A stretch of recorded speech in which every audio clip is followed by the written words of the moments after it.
नमस्कार, एस्ट्रो स्वामी जी में आपका स्वागत है। आज हम चर्चा करेंगे हिंदू पंचांग के सबसे रहस्यमय योग भद्रा के बारे में।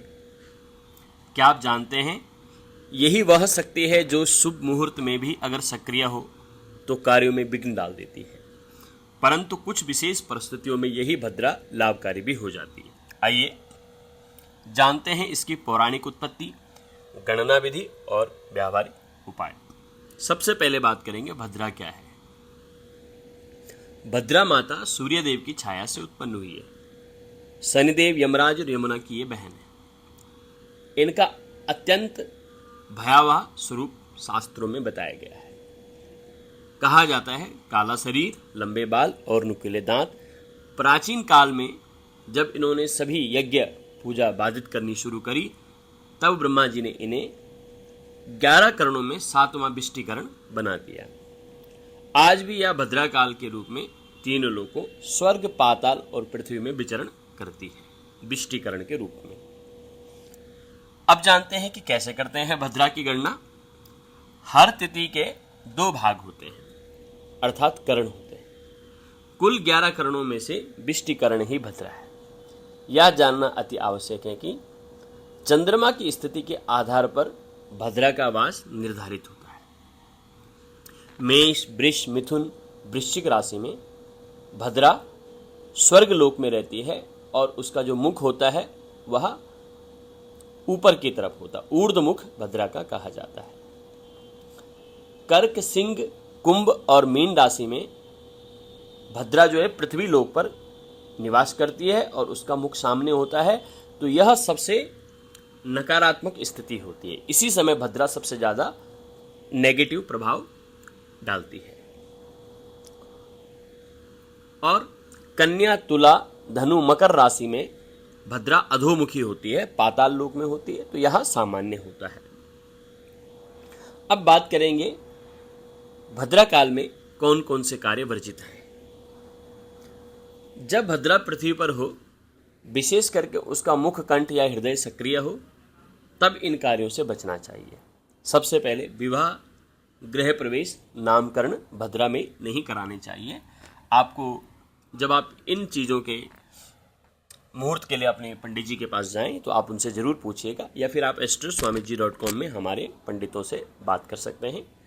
यदि आप नया व्यापार कर रहे हैं, नौकरी स्टार्ट कर रहे हैं, जॉब प्रारंभ कर रहे हैं, तीर्थ यात्रा के लिए जा रहे हैं, या कोई बड़ा इन्वेस्टमेंट कर रहे हैं, मुंडन कर रहे हैं, उपनयन संस्कार इत्यादि कर रहे हैं, बच्चे को पहले बार जो है भोजन करा रहे हैं, तो अन्नप्राशन जिसको कहते हैं, इन संस्कारों में भी भद्रा का देखना महत्वपूर्ण हो जाता है।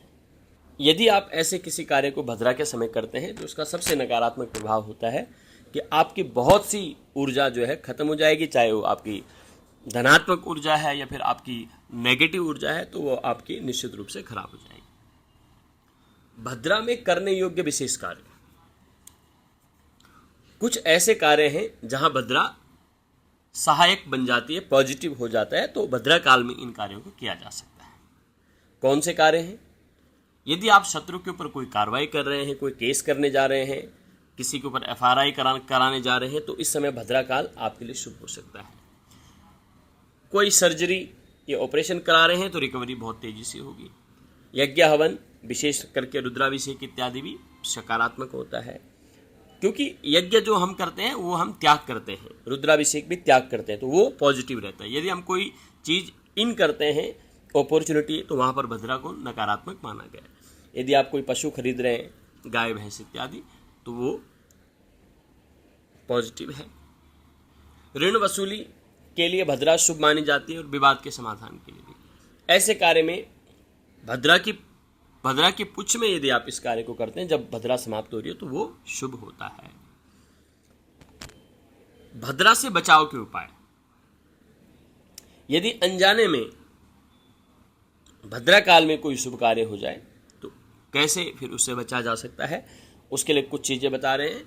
जैसे कि भद्रा के 12 नाम बताए गए हैं, तो उन नामों का यदि स्मरण किया जाए तो भद्रा काल में किए गए कार्य भी शुभ होते हैं। जैसे कि अभी रक्षाबंधन आने वाला है, तो कोई ज़रूरी है, यदि आपको सुबह 6:30 से 10 बजे के बीच भद्रा काल रहेगा, इस समय करना ही पड़े, तो भद्रा के 12 नाम इस प्रकार से: धान्य, दधिमुखी, भद्रा, महामारी, खरानना, कालरात्रि, महारुद्रा, बिष्टि, कुलपुत्रिका, भैरवी, महाकाली, असुरक्षाकरी। ये भद्रा के 12 नाम हैं। इनके नाम का स्मरण करने से भद्रा का दोष समाप्त हो जाता है।